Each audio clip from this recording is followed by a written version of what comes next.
The ropes cut into her wrists. Dust from the training yard coats her face as laughter echoes from the barracks behind her. Private Emma Carson doesn't cry. She won't give them that.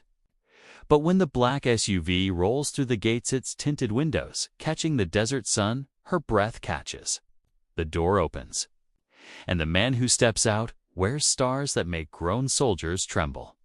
The morning started like any other. PT at 0500 drills until her legs burned. But Carson made one mistake, she reported Sergeant Decker, for stealing medical supplies meant for the unit. In his world, that made her a snitch. In hers, it made her a soldier who still believed in honor.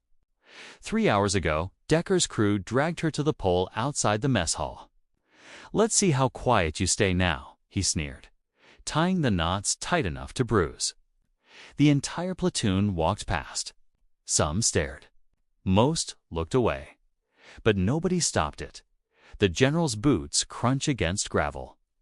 Major General Cole Matthews, 2 Silver Stars, a Delta Force legend who built his reputation on one principle: protect your own. Carson's pulse hammers in her throat. She's heard the stories.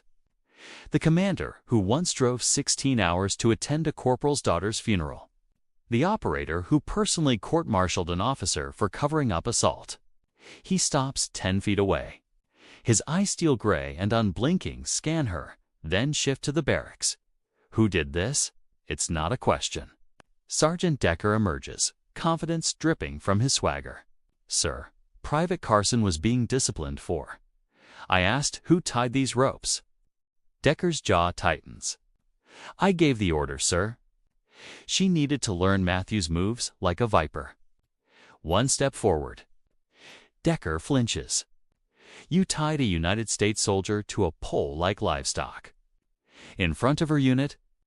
And you thought that was leadership?" Silence devours the yard. Matthews pulls a knife from his belt. Carson's breath stops. He walks to her, each footstep deliberate, hand slices through the ropes with surgical precision. They fall away.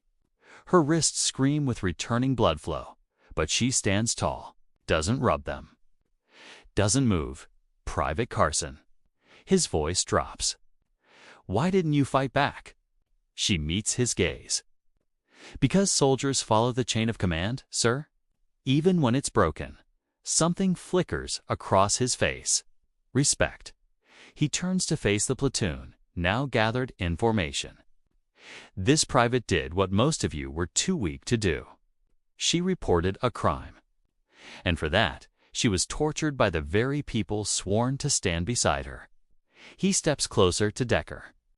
"You're relieved of duty. Pending court-martial for assault, abuse of authority, and theft. MPs will escort you within the hour."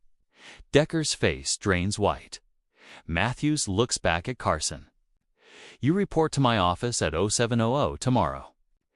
There's a slot opening in the Special Operations recruitment pipeline, if you want it." Her throat tightens. "Sir, yes, sir." He nods once, then addresses the platoon. "You want to know what makes a soldier? It's not the muscle. It's not the rank. It's the spine to do what's right when everyone else looks away." Dismissed. The ropes left scars on her wrists, but they also left something else. A reminder that honor isn't about being the loudest. It's about standing when your knees shake. Sometimes the quietest soldiers carry the heaviest courage. What would you have done in that moment? Drop your answer below.